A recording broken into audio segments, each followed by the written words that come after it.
Well, hey, small group hosts, we're on day number 14 of the Grid series. So this is week 3. Hopefully you're having a great small group experience so far. And in just a second, I'm going to ask Ross how he would answer some of these questions just to really prep you and get you thinking about leading the discussion. But Ross, I'll start by just setting up where this lesson is going. This one is all about, what's it called? One moment. It's all about the defining moment of faith. So this is in my mind, this is the most important lesson because it's the pivoting lesson. You might have people in your small group who have not accepted Christ. They've not been born again, as the lesson talks about from John 3 and in Jesus' conversation with Nicodemus. So just be aware of that. I know for some small group leaders, your assumption might be, hey, these guys go to my church, they're all Christians. Well, that might not be the case. Right.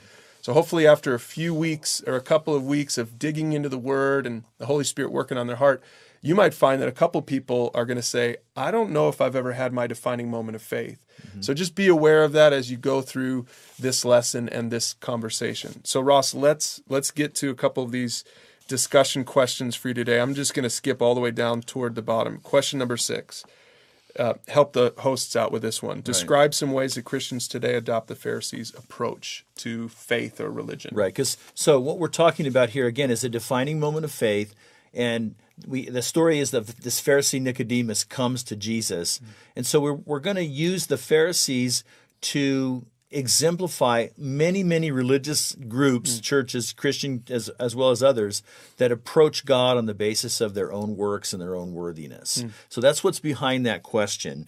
And so we're going to talk about some ways that Christians really put the emphasis on what do I have to do, to be right with God. I have to go to church maybe or read my Bible or, things that take us away from grace. And every group's going to have their own answers to that. But the question is, what takes us away from grace and substitutes our own good works in that? That's what we're talking about, the Pharisees' approach. Now, it just dawns on me, that's one side of the spectrum of someone pursuing God, is the legalistic side. Right. What about the other side of the spectrum, kind of the liberal side of the spectrum?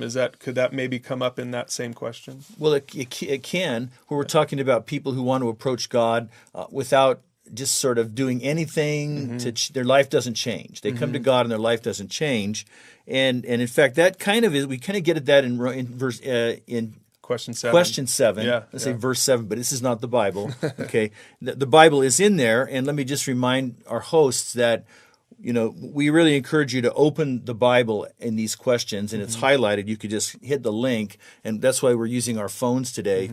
You can just hit the link, bring that up, read it together with the group, and let the Bible do the talking there. Yeah, and so that verse says, declare with your mouth and believe in your heart. So what's the difference between those two things? Help a small group host work through that with their small group. Right. So we want to, again, the opposite of the Pharisees' approach is this approach where it's an empty profession, where someone can just say, hey, yeah, I believe, or yeah, Jesus is Lord, or whatever, but it doesn't penetrate into their heart. The heart meaning that whole inner part of you, the whole motives, will, the direction of your life. So we're addressing both sides of the equation. That people who want to just approach God on merit and works, people who just want to approach God carelessly with just a verbal profession. Okay, so I'm a small group host. Conversation's going great. I can see people are getting it, they're sharing, everyone's talking. So we get down to question number 9. If you've had your defining moment, share with the group how it happened. How did God begin to change your life after your defining moment? Address that for us, Ross, and then connect it to the takeaway, question number 10. Yeah, first I'd just encourage our hosts that you're familiar with these questions in advance, right? We taught you that.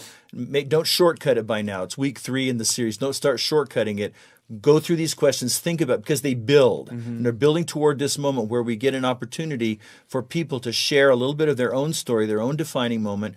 Don't call on somebody if you don't know for sure where they stand. It puts someone on the spot with a very personal question, a question that, again, as Brian, you said, that not everybody in the group may have an answer to. But we're trying to use this question to illustrate and to demonstrate what we're talking about. And we can see it happening in certain people's lives that want to share that, how it happened, that moment of faith, and also the changes that happen as a result. Because when we get to question 10, and we talk about the personal action step, then what we're going to try to encourage everyone in the group is to evaluate that for themselves, to make sure that they know whether they've had a defining moment, they know how to do it.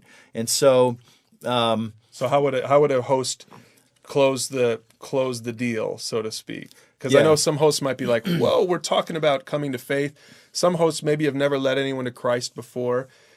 Is the small group setting the place to do that? What would you say? Yeah, it's a very intimate question. It can be a threatening question. People can feel on the spot.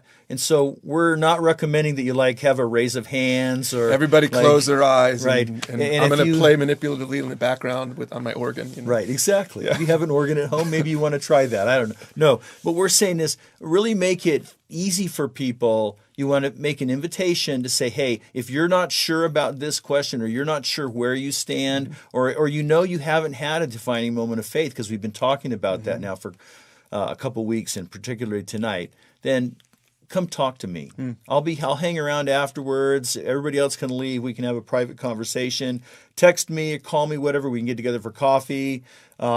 We can have that conversation later, but you want to make it invitational and open, but without putting pressure on somebody. Yeah, that's good. And again, there are resources there on how to get to your defining moment, one of the related topics. You can point people to that, and then just be ready to follow up with people.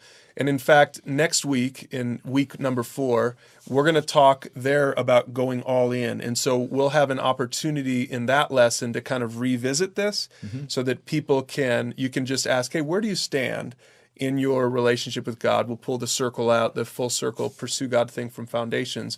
And so that'll be next week's conversation. So just keep in mind, small group hosts, that this really is that pivot point, really important defining moment conversation that you're having with people. Don't make the assumption that everyone in there is a Christian, even if they've been going to church for a long time, because you might have someone say, I don't know if I've ever done that. And you'll have the great joy of doing it with that person. So I think that'll give you what you need for this week, and we'll see you next time for week 4 host conversation.